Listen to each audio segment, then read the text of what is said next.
지금 보시면은 어떠냐, 1955년도에서 1963년에서 한 5년 정도 되는 요 세대가 뭐예요? 우리가 베이비 부머 세대다라고 하죠. 네. 혹시 이 나이에 해당이 되시는 분 있어요? 네.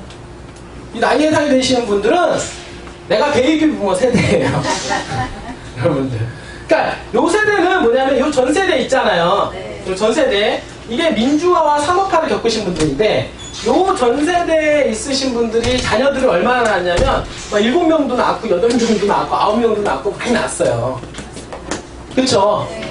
그러니까 요 세대 다음 세대 어떻습니까? 3명에서 4명, 그 다음에 1명, 2명 이렇게 가는 거예요. 네. 세대가 줄어들었잖아요. 네. 그죠? 그리고 요때는 뭐냐면 대가족 시대에서 어떻습니까? 이건 소가족. 그 다음에 어떻습니까? 핵가족. 이제는 뭡니까? 1인 가구 완전히.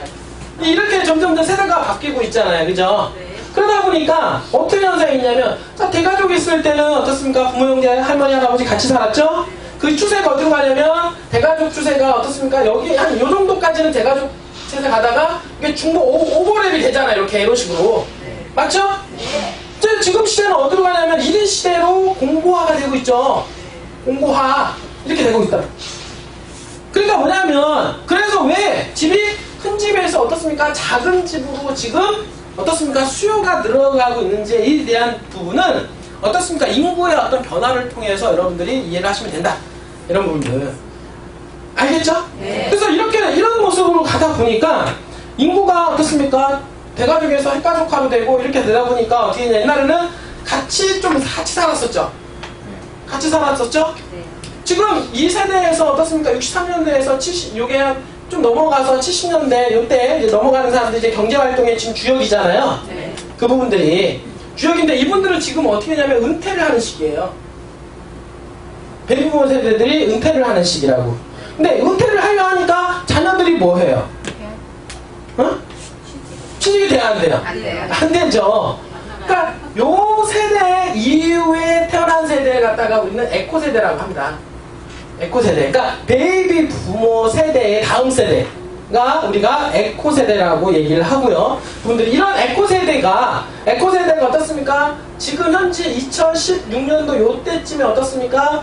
현실적으로 경제적으로 어려워요, 안 어려워요? 어려워요. 그 이후에 태어난 세대들이 많이 어렵잖아요. 네. 이 부분들이. 그러니까 어렵다 보니까 어떻습니까? 결혼하기 전에 어떻습니까? 나이가 30대, 40대 돼서도 부모와 같이 살아요, 안 살아요? 살아요. 같이 많이 살죠? 네. 그거 갖다 우리는 캥거루족이라고 하는 거예요. 캥거루족.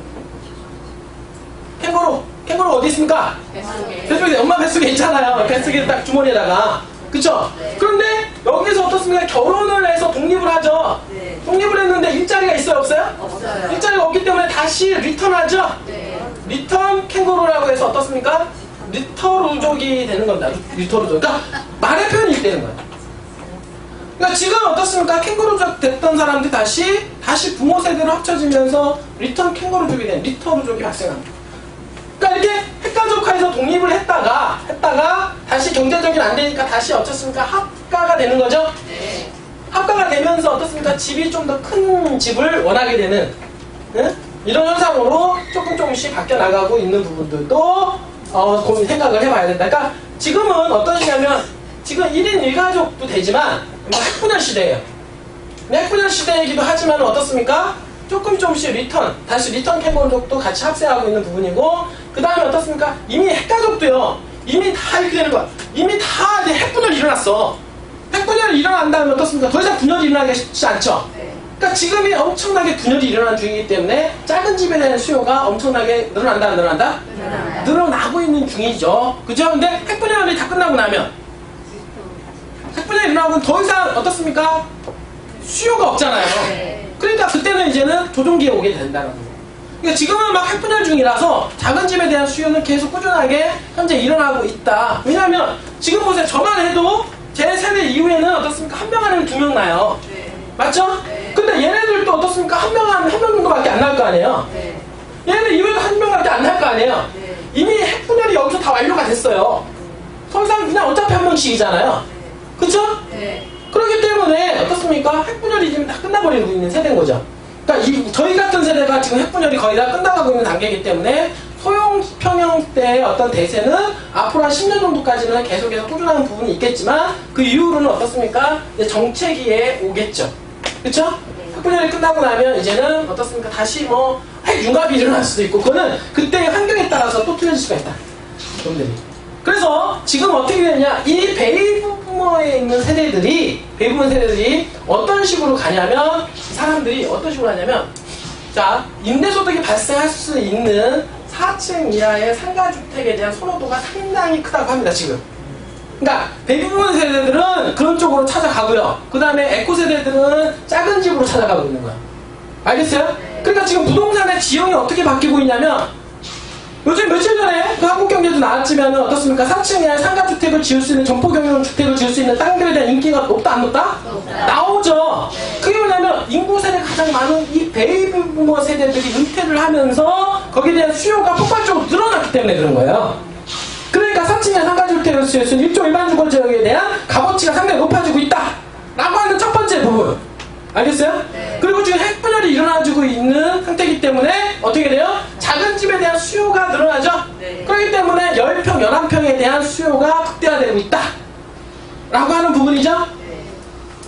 알겠어요? 네. 그러면 자, 이 부분을 잘 보세요. 자, 상가주택은 자, 대부분 연립빌라 같은 경우 여러분들 볼 때 대형평수 위주로 지어지나요? 아니죠. 네. 대부분 이렇게 집을 이렇게 딱 지으면은 어떻게 되냐면 대부분 원룸을 지을 수 있으니까 얘가 원룸을 짓기도 하고 투룸을 짓기도 하고 쓰리룸을 짓기도 하고 이렇게 하죠? 네. 맞잖아요? 네. 그럼 이렇게 지어서 어떻습니까? 베이비부머 세대들이 원하는 게 뭐냐면 여기는 상가주택, 상가 맞죠? 네. 여기에다가 어떻습니까? 원룸 또는 여기가 집주인 자 이런 걸 원하는 거예요. 자체를. 그러니까 여기서부터 여기 밑에 층은 뭡니까? 임대를 놓고 여기는 주인이 살면서 임대소득이 발생할 수 있는 루트를 찾아가고 있다. 근데 그러한 베이비부머 세대들이 어떻습니까? 앞으로 계속해서 늘어나야 됩니다.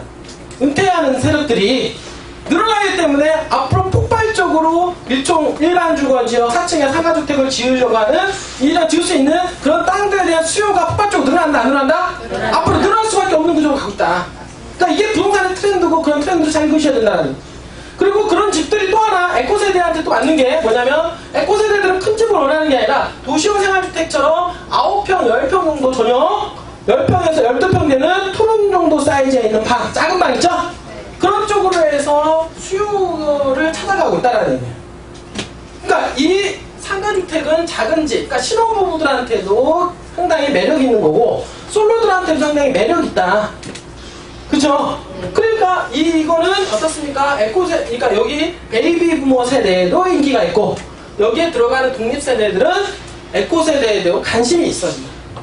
그러니까 두 개를 합산하게 되면은 앞으로 4층 이하의 상가주택에 대한 어떻습니까? 희소성, 어떻습니까? 갖고자 하는 수요성 이런 것들은 점점 더 늘어날 수밖에 없다. 그리고 이러한 방향과 추세는 앞으로 당분간 갈 겁니다. 여러분들이 알겠어요? 네. 여러분들이 그러면서 이렇게 지을 수 있는 땅이 거기다가 개발이 이루어지고 있는 개발 환경에 있는 지역에 땅을 사놓는다라고 하면은 점점점 땅값이 많이 올라가겠죠. 바로 그 지역이 어디다? 바로 춘천이다라고 하는 거예요. 춘천은 인구가 엄청나게 늘어날 뿐만 아니라 어떻습니까? 정년퇴직을 하신 분들이 가장 선호하는 지역 중에 하나입니다. 왜? 물 좋고 산수 좋고 관광 지역이잖아요.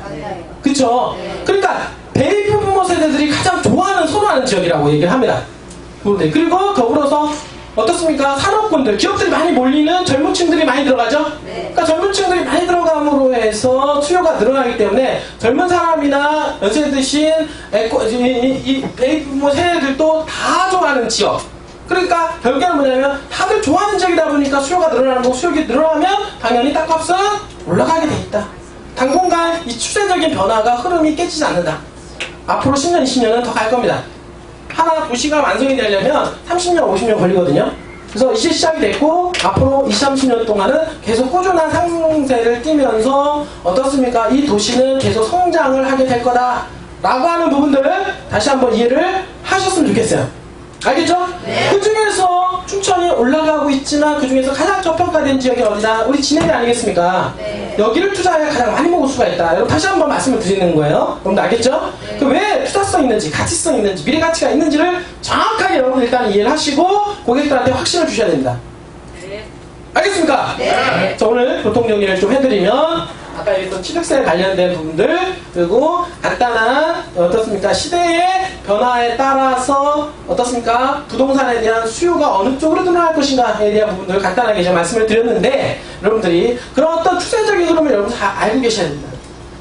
무조건 땅 사라가 아니라 이렇게 가기 때문에 이런 거에 대한 수요가 있다. 그러므로 해서 집가 상승 요인이 발생하니까 앞으로 몇 년 후에는 여기에다가 투자를 해야 된다 라고 얘기를 하라는 거예요. 그리고 이 지역이 또 발전 가능성이 어떻습니까? 우리 땅은 도로가 뚫리고 어떻습니까? 지역 중심권으로 해서 부도심권으로 개발이 되고 옥강산을 따라서 세계적인 테마파크가 들어오고, 그러므로 해서 거기다 플러스 알파적인 개발 현황들이 막 들어가잖아요. 그러니까 더불어서 어떻습니까? 그냥 4층에 상가주택만 지을 게 아니라 그 주변의 개발까지 덤으로 해서 이루어지기 때문에 시세 차익에 대한 부분은 폭발적으로 일어날 거다라고 하는 부분까지